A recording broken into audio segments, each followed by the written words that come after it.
What's up, guys? All right, we got another question, and that is, how do I increase my freelancing skills? Awesome question. So, what I always do with these projects is I call it like the 10 to 15% rule, and that is try and kind of extend your current skill set by 10% on almost every job that you get. So, don't try and take on gigs that you're completely clueless with, because this will eventually like blow up in your face, because you're just going to not know what you don't know and then get stuck, and it can be very detrimental.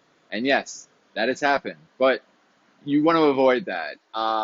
Realistically, you want to have enough knowledge on something that you know how long exactly it's going to take for you to like key in on those missing pieces. And so that's usually like, if you just need to know like 10 to 15% more, you can usually be like, okay, I know where to study up on that. I know who to like contact for answers. And so you could do like a little research beforehand, because you have enough knowledge to base some answers on. But if you're completely clueless, like anything over that, I think that you're kind of in danger territory, because you don't know what you don't know yet. And there's things that, once you open Pandora's box, there's a lot of gears and things that you don't know how to leverage. And that could be, not just bad with the client and that stuff, but like your time and energy will just be really hurt, because you're not gonna be able to like focus on other clients too.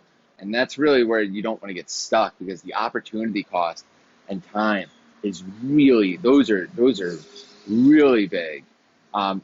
Plus, you're not going to get probably paid, more for telling, the client originally that you knew something and didn't, and that's not even that awesome of a way to like, I don't know, handle relationships, right? Like, because you're going under, you have to, if you want to get a sale with someone through Upwork, like you have to convince them that you're like an expert in what you do, because if not, they're gonna find out or call out your bullshit, and then it's not good. So that's how you get a really bad review, when you really set expectations wrong, and you came in being like, yeah, I could definitely do that, definitely do this, and then 10 minutes later you're like, oh, I'm sorry, I can't do this, blah blah blah.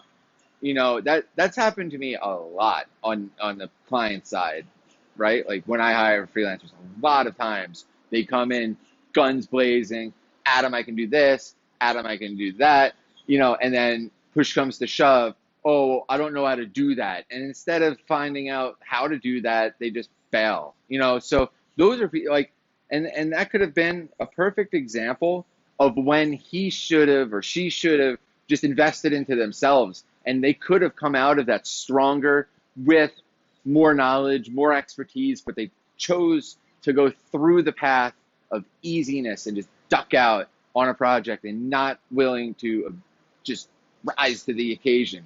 So don't be like that. Just be dynamic with your skill set and keep on moving up and gaining that experience and wisdom. And those are things that are going to really, I call it increasing your stock price and your personal self. Like, have your stock go up by your hourly rate. Like that's a great stock indicator of your personal little company. So what's your stock price out now? Is it 12? Is it 10? Is it 5? Is it 25? Right? It can really range. And the best way to do that is to kind of like have a step process on building that, just like a stock in a company. Like, you don't want the stock ever going down. And the cool thing about your stock is like, it shouldn't ever go down, because you should just be gaining more knowledge, right? Like, you should just be accruing all of the wealth of knowledge and the expertise, and that should be 100% adding to your stock value and your confidence and what you know about all these different things. I'm really glad you asked it, because it means that it's like, okay, I want to increase my skill set. I'm not coming into it being like, I know everything.